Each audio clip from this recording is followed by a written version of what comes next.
и цялото това богатство цветове, което имаме, не винаги е било така. Нали, примерно има неща от типа на това, че през Ренесанса художниците са правили предварително договор с човека, който им поръчва картината, колко синьо ще има, колко червено ще има, защото цветовете са били страшно скъпи и са се произвеждали на място от художника и неговите чираци. Така че, нали, сега живеем в време, в което може да ползваме всеки цвят, но не винаги е било така. Някога цветовете са били символ на богатство. И затова, примерно, по време на Османското робство, българите са ходили облечени в черно и кафяво. Знаете, било е доста странно да се види някой човек облечен в цвят. И още нещо от цветовете. И си минавам към моята лекция. Открили са някакви изследователи, че в поп-културата има това разделение между основни и допълнителни цветове. Primary и secondary colors. Primary вече знаем, червено, жълто, синьо, нали така?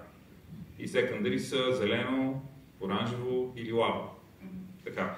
Да се оказва, че в комиксите почти винаги положителните герои са с костюми в основни цветове, в primary colors.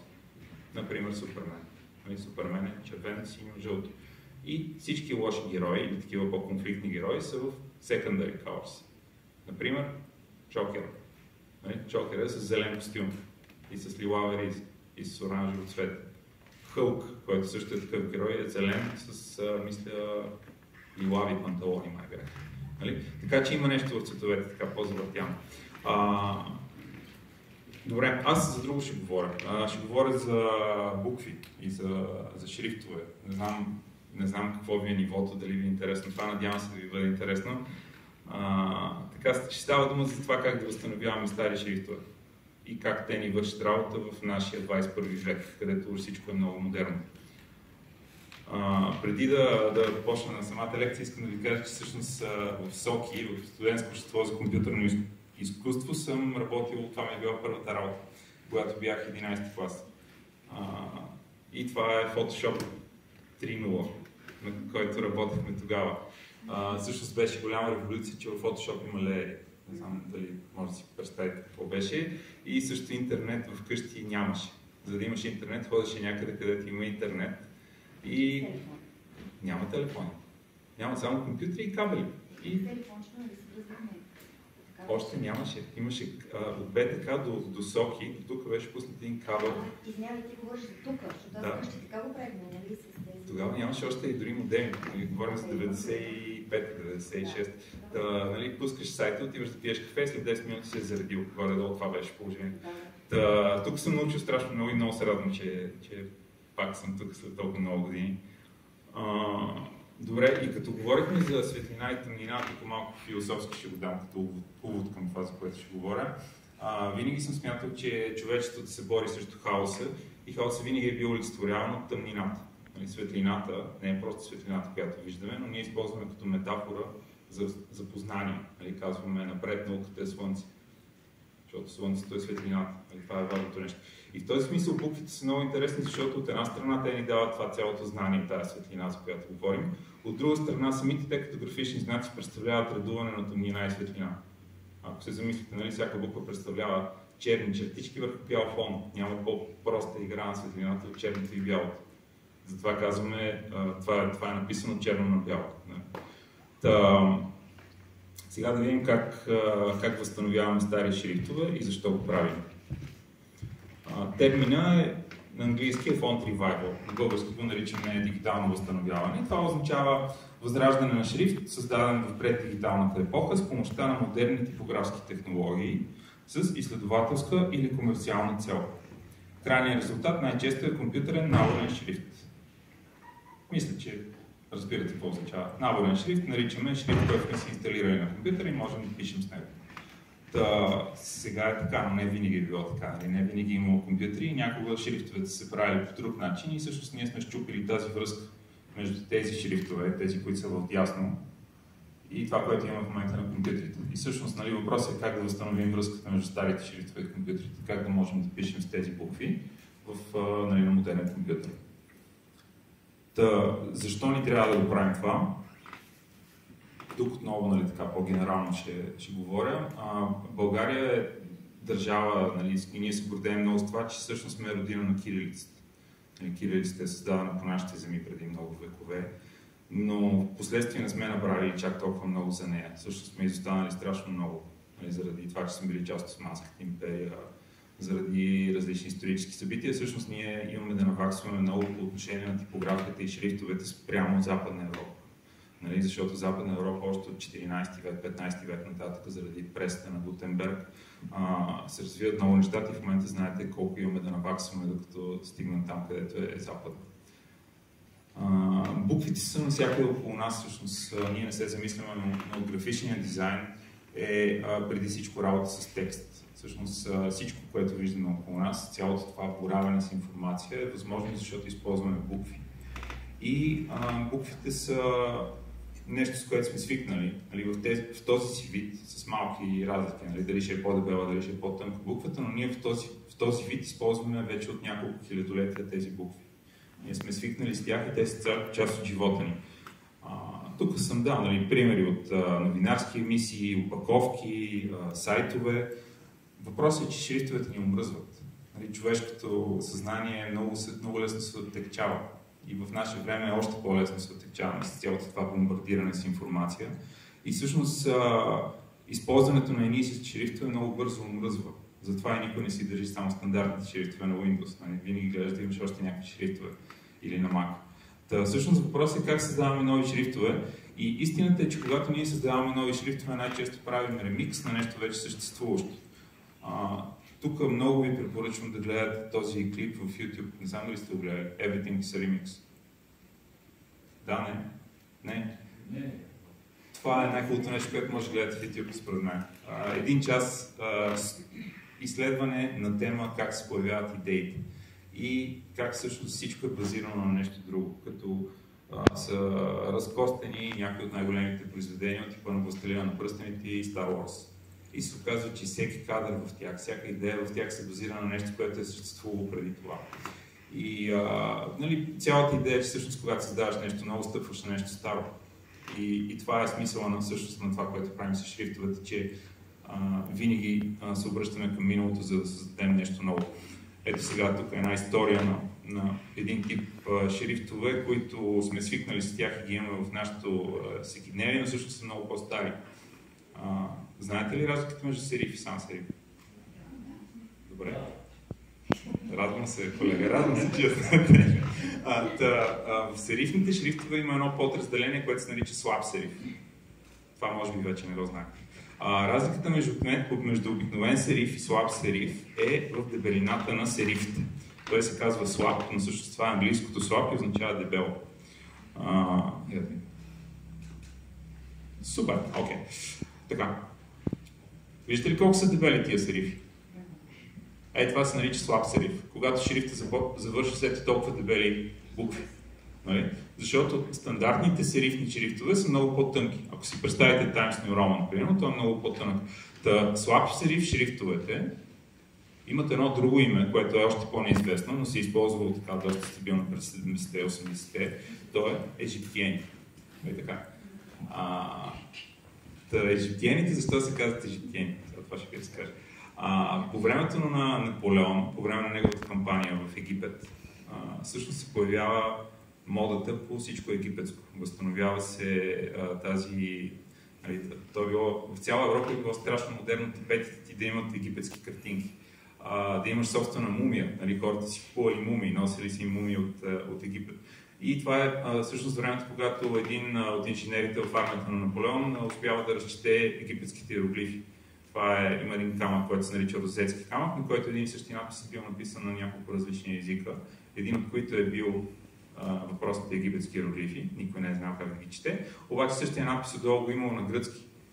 И те са направили просто замяна. Разбрали се какво означава всеки иероглиф. Надписа не е нищо особено, някаква стандартна, някакъв цар, примерно, е написал тук ми свършва, тук ми е границата. Когато възстановяват знанието за иероглифите, всъщност отново става много интересно всичко египетско. Нали? Това е периода, в който започва истерията по египетската мода и примерно това е периода, в който British Museum си краде така много стабилно цели, нали? Само да пирамидите не са успели да ги пренесат. Така, и в целия този сюжет сега какво се случва? Наполеон е бил голям технократ. Той обичал всичко в неговата армия да е страшно високо технологично. И едно от нещата, които е направил, е, че е казал, искам всичко, което е написано по някакви съндъци, по разни документи, да бъде много лесно за четене. Измислете ми шрифтове, които да могат да се четат добре през далекоглед. Измислете ми шрифтове, които да могат, като се отпечатат върху съндък, да могат да се прочитат, макар че боята се е разтекла. И всъщност това е началото на така наречените египтяни. Те са кръстени на епохата, в която става това цялото нещо модерно. Ето този шрифт е египтян. Този шрифт е египтян. Така. И сега тук продължаваме малко по-напред, скачаме във времето. 18 век започват да се произвеждат пишещи машини. Пишещите машини се оказва, че поради това, че когато се натискат много букви, не винаги излизат както трябва, много трябва да имат много удобен, стабилен, здрав шрифт, с който да може да се пише. И какви шрифтове слагат на тях? Египтяни. Така. Още малко скачаме напред във времето. Компанията IBM в началото на 20 век не продава компютри, тя продава пишещи машини. И всъщност логото на IBM е с египтян. Виждате? Причината е, че са продавали пишещи машини и ролки за пишещи машини. И тези шрифтове всъщност въобще не са загинали, те се използват и до наши дни. Това е Капитал, знаете, български вестник, аз работя по дизайна на сайта. Всичко е с слаб сериф, всичко е с египтяни. И в този смисъл един шрифт има страшно дълга история. Но това е нищо в сравнение с други шрифтове. Знаете ли какво е Капиталис Монументалис? Римските шрифтове. Римляните са пишели с главни букви и са ги, понеже много често е трябва да се пише върху някакви каменни неща, се е дялкало с длето и ето тези шрифтове. Ето тези. Се наричат Капиталис Монументалис. Това са букви на 2000 години. И ние ги използваме едно към едно в шрифта Траян. Това са римски букви. Нали? Да си представите за колко дълга история говорим в типографията. Всъщност, нали, един шрифт има страшно дълъг живот. Тук тази картинка, която съм сложил от една книга на Ерик Гил, който може би ви е познат от шрифта Жил Санс. Това е създателя на шрифта. Той има много интересна книжка, която е посветена на типографията, писана в началото на 20 век. И той там развива теорията, че формата на буквите се определя от това как се пишат тези букви в съответната епоха.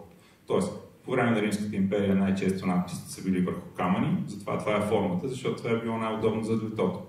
През средновековието най-често се е пишело с пера. И затова буквите най-често са били удобни, така че да могат да се пишат с перо. Ето тези неща са писани с пера. Когато пишеш с перо, е много трудно да правиш завойчета и части от кръг. Много по-лесно е да правиш чупени прави линии, които да ги изтегляш. Оттам идва термина фрактур, счупени букви, защото са като части от счупени линии. Колкото по-напред идваме във времето, толкова повече се променят технологичните средства, с които пишем букви и всъщност това е причината в 20 век да стават модерни шрифтовете от типа на хелветика, на sans serif, защото вече технологията позволяват да правим букви, които да изглеждат по този начин. Къде отиваме от тук нататък, никой не знае. Но със сигурност можем да кажем, че екраните са станали супер добри. Вече на телефоните пикселите са невидими за човешко око, освен ако не сте с супер добро човешко око. И вече нямаме никакъв проблем да пишем с всякакви шрифтове. Защото, дето ви показах там SOC и Photoshop 3.0, там положението беше страшно. Там не можеш в интернет да имаш повече от 2-3 шрифта. Само това излиза, другото не може, дори не мога да го качиш. В момента, знаете, абсолютно няма ограничение какво ще сложите като букви. Или като емоджита, или като векторни шрифтове, или като variable fonts. Абсолютно неограничено е и всъщност е страхотно това, защото имаме пълна свобода. И сега, ако трябва да гадая, бих предположил, че следващата стъпка ще бъде в посока 3D. Защото, знаете, и Apple, и Facebook, и Google, и Steam, всички натискат там и Valve, всички големи компании натискат в посока Augmented Reality. И там със сигурност ще ни трябва работа с различни пластове информация, така че вероятно ще работим в посока това да правим 3D интерфейси, дори когато сме 2D дизайнери. Ще видим, не знам. Така, ето още малко примери за шрифтове. Просто, ги споменахме. Ето това е Капиталис Монументалис, за който не знае. Най-общо казано, това е прадядото на серифния шрифт. Това, което е интересно за римляните да запомните, е, че те не са имали малки и големи букви. Всичко се е пишело с големи букви, затова се казва капиталис, а не кепиталс. Това знаете ли кой го рисува? Този художник вижда ли сте? Муха, Алфонс Муха, който е жесток художник от славянски происход, много интересни картини има и той така е един от първите художници, които комбинират текст и картинка.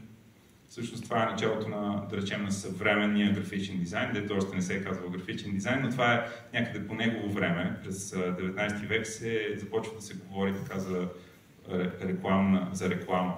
Някакви художници им се дават проекти, където те трябва да направят реклама на нещо.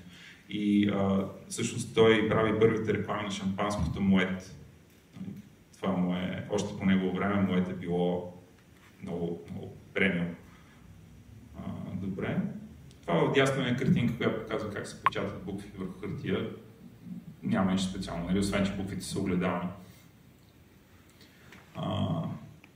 Да видите откъде идваме всъщност, нали, когато се развиват технологиите, когато става възможно да се печатат повече от обикновени буквички, както е било в Гутенберговата Библия, примерно в 16 век, се оказва, че хората са склонни да плащат, за да имат по-красиви неща. Нали? Какво е красиво е спорно, но сигурно са искали да си плащат за това да имат по-интересна реклама, по-интересна корица на книгата, вестник с повече картинки, така че нещата вървят на някъде и виждате как всяка епоха си върви с нейните шрифтове. Вие като видите тази картинка и си представяте в каква епоха се развива това нещо. Веднага разбирате, че това не е 70-те години на 20 век или 14 век. Ето вижте сега още как се работи с шрифтове. Нали? В началото, през 15 век, когато в Флоренция и в Венеция започват да се печатат книги в Германия, има 3-4-5 шрифта. Шрифта Гарамонт, който може би го имате повечето на компютрите, той е направен по това време. Той е направен 1500 и някаква си година и буквално има от него и още два шрифта, с които са правили всички книги. Обаче вече през 19 век, например, или края на 18 и средата на 19 вече е имало страшно богатство от шрифтове. Виждате колко варианти има. И също така виждате как някои от тези шрифтове се използват и в момента. Нали, с някои от тези шрифтове може да направите модерен дизайн. Нали, ето сега, вече това са примери за модерни дизайни, които са базирани на стари шрифтове, на стара типография. Препоръчвам ви да си намерите в Инстаграм тази дама, казва се Луис Фили и е може би най-добрият жив типограф в света в момента. Има уникални проекти, свързани с постери, с опаковки, издава книги, обикаля целия свят, за да събира такива спесимени, примери за шрифтове, които са използвани преди нея. И всичко това е, нали, модерно, защото тя го прави на компютър, прави го дигитално с нейната компания. Инстаграм е много интересен, когато си търсите инспирация за шрифтове. Още примери за използване на типография в модерни опаковки. Тук може би ще спомена така по-интересен е проект с бутилките. Една студентка ми го показа. Това е серия вина, която се казва 19-те престъпления. Виждали ли сте от това? Знаете ли какво значи 19 престъпления? По време на викторианската епоха в Англия, кралицата е пращала в Австралия всички хора, които нарушат някои от тези 19 престъпления. Имало е списък с неща, които се е знало, че са все едно, както е при нас в момента, углавно престъпление. Всъщност цяла Австралия е заселена с затворници и престъпници най-различни и те са били пращани там заради тези 19 престъпления. И всъщност в момента, нали, на всеки от тези етикети е някои от престъпленията и реална снимка на някои от хората, които са били пратени там. Да, точно така. И всъщност малко е такова, не е проява на добър вкус, но е интересно да събереш всички престъпления. Нали? Всъщност става интересно да колекционираш всички бутилки, за да разбереш историята, каква е за тях. И брандът е супер популярен в интернет. Така, нали, отново ви показвам тук някои базирани на много интересна типография опаковки, които съм си ги събирал заради един курс, който водя по опаковка. Още един човек, който се трябва да споменем във връзка с това как използва в наше време стари подходи и как си прави ресърча. Това е един украинец, който се казва Олекси Чакал. Той идва в България, даже е по покана на един наш дизайнер, Борил Карайванов, преди няколко години. Той е бог на правенето на надписи, които са свързани с църковната типография. Той специално ресърчва как се пишат надписи в различни религиозни книги. И прескачам още нататък. Това е българин, който е направил възстановка на глаголицата, казва се Кънчо Кънев. Да ви разкажа сега аз какво правих. Възстанових един шрифт, който е направен от наш художник, който се казва Борис Ангелушев, живял през 50-те години на 20 век. Единственото, което намерих в началото, беше ето тази страница в една книга, където е нарисувал, това са буквите, които той е нарисувал. Това нещо според мен е много красив шрифт, който има доста много хубаво приложение в наше време. И това, което се вижда в дясно, ето това, е компютърната версия, която направих на базата на този шрифт. Как протече процеса, нали, това е шрифт, както използвам тогава. Това е завършения шрифт, вече в компютърен вариант. Казва се елитра, като е кръстен елитра на тези насекоми, които имат тънички крачета и дебели крила. Ципокрили, се казват на български. Нали, съвсем накратко как протича процесът по възстановяването на един стар шрифт. Първо си правите много хубаво ресърч. Намирате всичко, което е правил този художник, всички надписи, които можете да копите в книги, в библиотеки, в интернет. Намирате всичко, което можете за този шрифт и за този човек. Пак казвам, той е нали, Борис Ангелушев е правил също скориците на много книги през 20 век, правил оформлението на едно списание Космос, което беше голяма работа. И всъщност той е създател на дизайна на Жената днес, което излиза май до момента. След което продължаваме нататък, понеже знаем, че това е шрифт, който от типа на тези широка тлъста антиква се наричат. Търсим широки тлъсти антикви по света, какво друго е правено. И се оказва, че тия шрифтове са супер популярни всъщност. Нали, списания Vogue и още цялата модна индустрия работи с такъв тип шрифтове.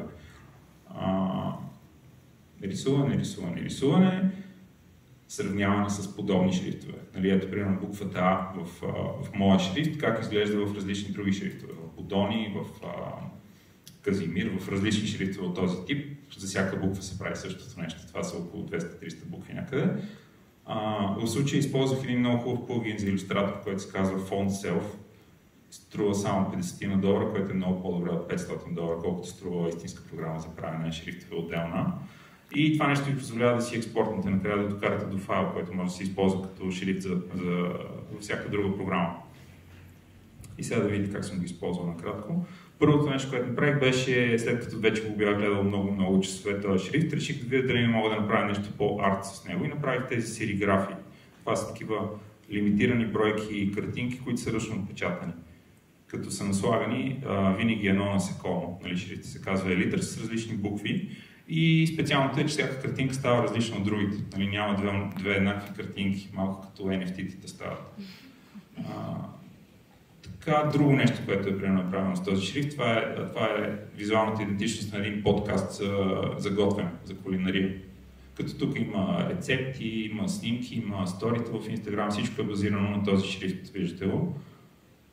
Направих една серия плакати, посветена на различни много яки книги от миналото, които харесвам, като всички илюстрации в тях. Говорим за...